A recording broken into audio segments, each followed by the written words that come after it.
समझ रहे हैं आप लोग साइड में हटो, गाड़ी निकाल दो हमारे के ऊपर। गाड़ी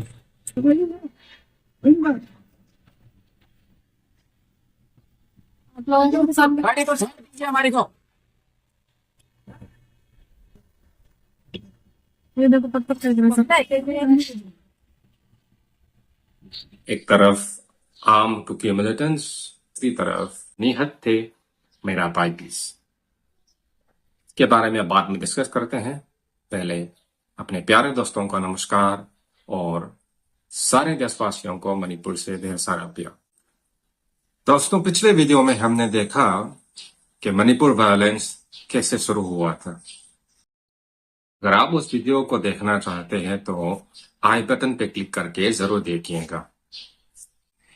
इस वायलेंस को कंट्रोल करने के लिए सेंट्रल गवर्नमेंट ने बहुत सारे सेंट्रल फोर्सेस को मणिपुर में डिप्लॉय किया है।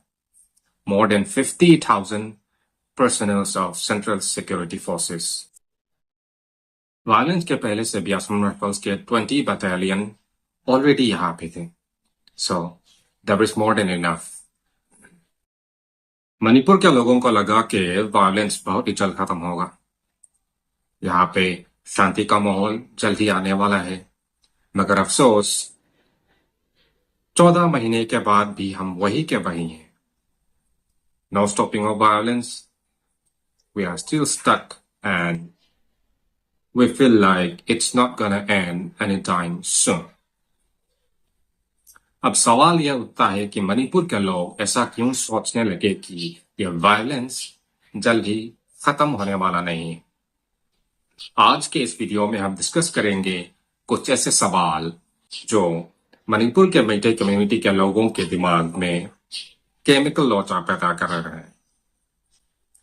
पहला सवाल, why are the central forces still not able to control the situation? ये बात सही है कि वायलेंस थोड़ा कम हुआ है, but it's still happening in some places like Jariban. दूसरा सवाल, why there is lack of coordination between the central forces and the state forces? तीसरा और सबसे बड़ा सवाल, are the central forces really impartial? Are they treating both sides equally? यह थोड़ा serious matter है। हो सकता है मिस इन्फॉर्मेशन और कम्युनिकेशन गैप की वजह से यह सवाल खड़ा हुआ हो। एनीवेज, आगे इसके बारे में डिस्कस करके पता लगाते हैं। मणिपुर की जनता ये 3 सवाल पूछ रहा है, जवाब कौन दे रहा है ये पता नहीं। Okay, now let's talk about the first question. Why the central forces are still not able to control the situation? इतने सारे सेंट्रल सिक्योरिटी फोर्सेस होने के बाद भी ये वायलेंस क्यों खत्म नहीं हुआ? लोगों को तो लगा था कि अब जल्द ही शांति का माहौल आने वाला है, मगर वायलेंस अब तक जारी है। दोस्तों, इस सवाल का जवाब सरकार को ही देना पड़ेगा, क्योंकि इसका जवाब उन्हीं के पास है और किसी के पास नहीं। क्योंकि जितने भी सेंट्रल फोर्सेस यहाँ डिप्लॉय किया गया है, उन्हें सरकार के दिए गए इंस्ट्रक्शंस के द्वारा काम करना पड़ता है। तो पहला सवाल का जवाब सरकार के पास। अब आते हैं सेकंड क्वेश्चन पर, lack of coordination between the central forces and the state forces.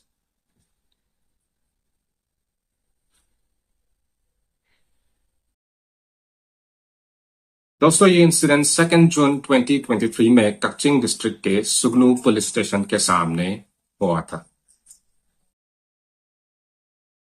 Video में देख सकते हैं कि सेंट्रल फोर्सेस के 2 आर्मर्ड व्हीकल्स पुलिस स्टेशन के बिल्कुल गेट के सामने पार्क करके रखा है।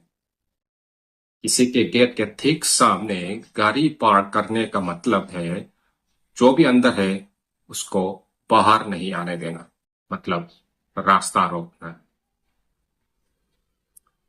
अब एक और वीडियो देखते हैं।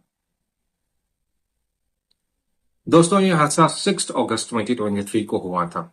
स्टेट पुलिस एक मर्डर केस के मामले में कुकी मिलिटेंट्स के ऊपर रेड करने आए।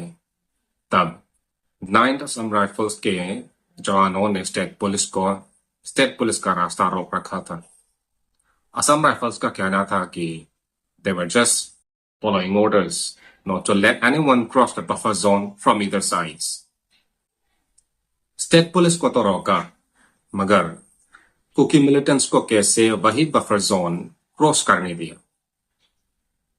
कुकी मिलिटेंट्स 5 अगस्त के रात बफर जोन क्रॉस करके मैतेई बस्ती में घुसते हैं और घर के अंदर सो रहे 3 लोगों को बेरहमी से मार देते हैं और फिर वापस बफर जोन क्रॉस करके चले जाते हैं।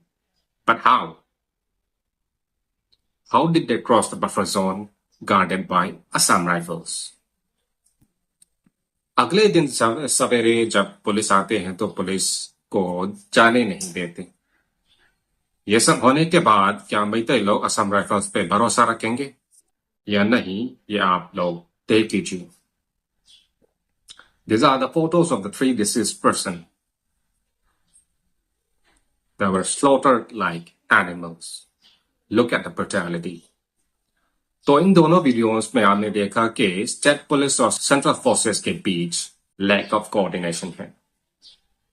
This lack of coordination between the state forces and the central forces could be an answer to our first question.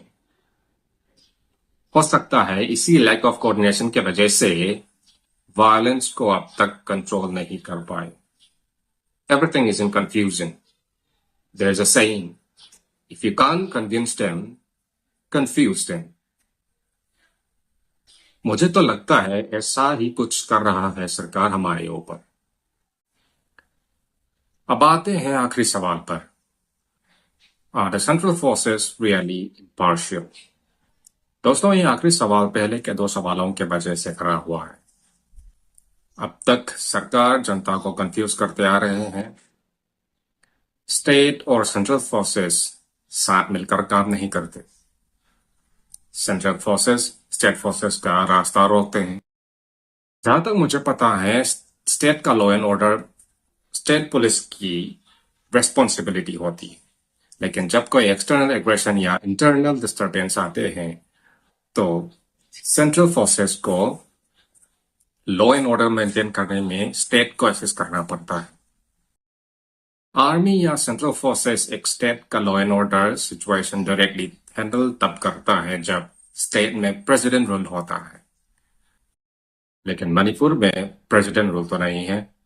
Again देखते हैं आर्टिकल 355 क्या कहते हैं। Article 355 says, it shall be the duty of the Union to protect every state against external aggression and internal disturbances, and to ensure that the government of every state is carried on in accordance with the provisions of this constitution. मगर यहाँ भी एक confusion का माहौल बना के रखा गया है, because till today there is no official declaration about imposition of Article 355 in Manipur. तो फिर सेंट्रल फोर्सेस स्टेट फोर्सेस को अपने ड्यूटी निभाने में क्यों इंटरफेयर कर रहे हैं? This is one big reason for the trust deficit between the central forces and the people of Manipur. इस ट्रस्ट डिफिसिट का दूसरा कारण बहुत सारे सेंट्रल फोर्सेस के होते हुए चुराचांदपुर के मैतेई कॉलोनीज को पूरी तरह जला देना। जलाने के बाद बचे टूटी फूटी फाउंडेशन और दीवारों पर भी बुलडोजर चलाया गया है। Everything has been flattened to the ground. But the central forces were not there to protect the abandoned houses of Meiteis. Yes, it's true that Meiteis of Churachandpur were saved by the central forces, mainly the Assam Rifles. But sadly, all their properties were left without any protection, and today everything is destroyed. Everything just disappeared. No sign of Meitei settlement in Churachandpur anymore. Have a look at these maps of Meitei colonies of Churachandpur. Kumuzamba, Mandop Laikai, Tengra Lairat, Khuga Tampak.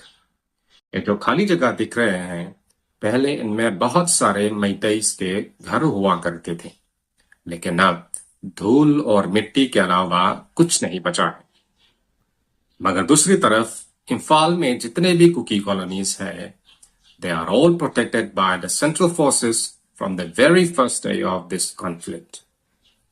Of course, some were burned down before security deployment, but most of the cookie colonies are still intact in Imphal. अब ये video देखते हैं। गाड़ी को side कीजिए हमारी को। यहां देख सकते हैं कैसे कुकी मिलिटेंट्स हाथ में बंदूक लेकर सेंट्रल फोर्सेस का रास्ता रोक रहे हैं। देखिए कैसे एम कर रहे हैं सेंट्रल फोर्सेस के ऊपर। अब ये क्या, इतना बड़ा हथियार, लगता है मोर्टार फायर करने का इरादा है सेंट्रल फोर्सेस के ऊपर, और सेंट्रल फोर्सेस पीछे हट रहे हैं बिना कुछ की। अगर ऐसा मैतेईस ने किया होता तो क्या होता, सबका राम नाम सत्य हो जाते सीधा ऊपर। अब एक और वीडियो देखते हैं।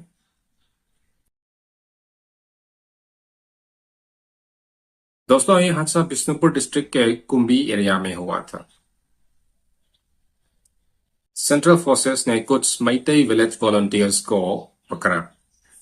तब आसपास के महिलाओं ने विलेज वॉलंटियर्स को छोड़ने की मांग की थी, ये कहकर कि कुकी मिलिटेंट्स के खिलाफ तो कोई एक्शन नहीं लेते, हमारे ऊपर ही एक्शन क्यों लेते हो। महिलाओं ने सेंट्रल फोर्सेस के गाड़ी रोकने की कोशिश की, गाड़ी के सामने लेटकर, मगर सेंट्रल फोर्सेस इतने एग्रेसिव हो गए कि इन महिलाओं को गाड़ी के नीचे कुचलने को तैयार हो गए।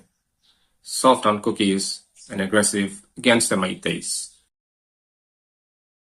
दोस्तों, एक और हैरान कर देने वाली खबर।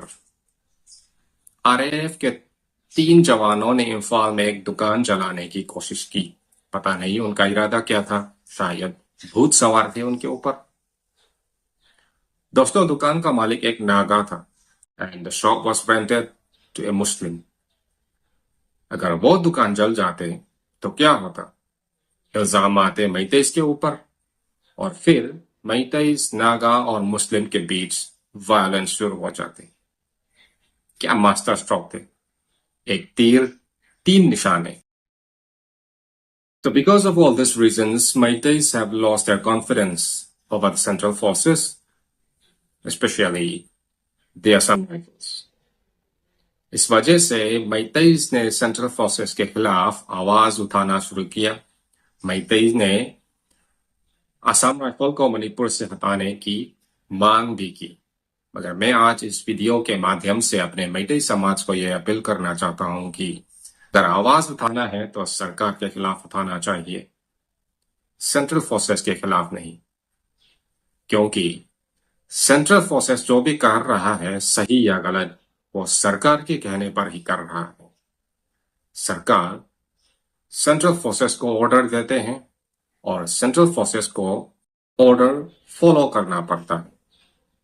असली विलेन सरकार है दोस्तों, यह बात हमें अच्छी तरह समझ लेना चाहिए। दोस्तों देखिए, अब तक सेंट्रल फोर्सेस के 5 जवान शहीद हो चुके हैं कुकी मिलिटेंट्स के हमले पर। सबसे पहले इम्फाल ईस्ट डिस्ट्रिक्ट के धौलाईथबी एरिया में एक असम राइफल जवान को गोली लगी थी, और कुछ दिनों बाद कोलकाता के एक हॉस्पिटल में उनकी मौत हो गई। उसके बाद कचिंग डिस्ट्रिक्ट के सुगनू एरिया में एक बीएसएफ जवान शहीद हुए और 2 असम राइफल घायल हुए। इसके अलावा बिष्णुपुर डिस्ट्रिक्ट के नारायणसेना में 2 सीआरपीएफ जवान शहीद हुए। मोस्ट रिसेंटली जिरीबाम में एक और सीआरपीएफ जवान शहीद हुए और 2 मणिपुर पुलिस घायल हुए। मणिपुर पुलिस के भी कई सारे पर्सनल शहीद हो चुके हैं, इंक्लूडिंग ए सब डिविजनल पुलिस ऑफिसर। इतना सब होने के बाद भी सरकार कुकी मिलिटेंट्स के खिलाफ कोई एक्शन नहीं लेते। दोस्तों, एक और कंफ्यूजन है, कुकी के 25+ मिलिटेंट ग्रुप्स और सरकार के बीच जो सस्पेंशन ऑफ ऑपरेशन का एग्रीमेंट था, वो इस साल के फरवरी 29 में एक्सपायर हो चुका है। क्या ये एग्रीमेंट सच में खत्म हो चुका है या फिर दोबारा एक्सटेंड किया गया है, ये किसी को पता नहीं। सेंट्रल गवर्नमेंट और स्टेट गवर्नमेंट दोनों चुप है इसके बारे में। अगर एग्रीमेंट एक्सपायर हो चुका है तो कुकी मिलिटेंट्स के खिलाफ स्ट्रिंजेंट एक्शन लेना चाहिए, और अगर दोबारा एक्सटेंड किया गया है तो सरकार को साफ साफ कह देना चाहिए। मैं अपने जनजातियों को फिर से रिक्वेस्ट करना चाहूंगा कि हम सब साथ मिलकर सरकार के ऊपर जल्द से जल्द सॉल्यूशन लाने की मांग करनी चाहिए। हम उम्मीद करते हैं कि सरकार जल्द ही मणिपुर में फिर से शांति का माहौल लाएंगे। दोस्तों, if you like the video, please like, share and subscribe my channel, and also please do share your thoughts in the comments.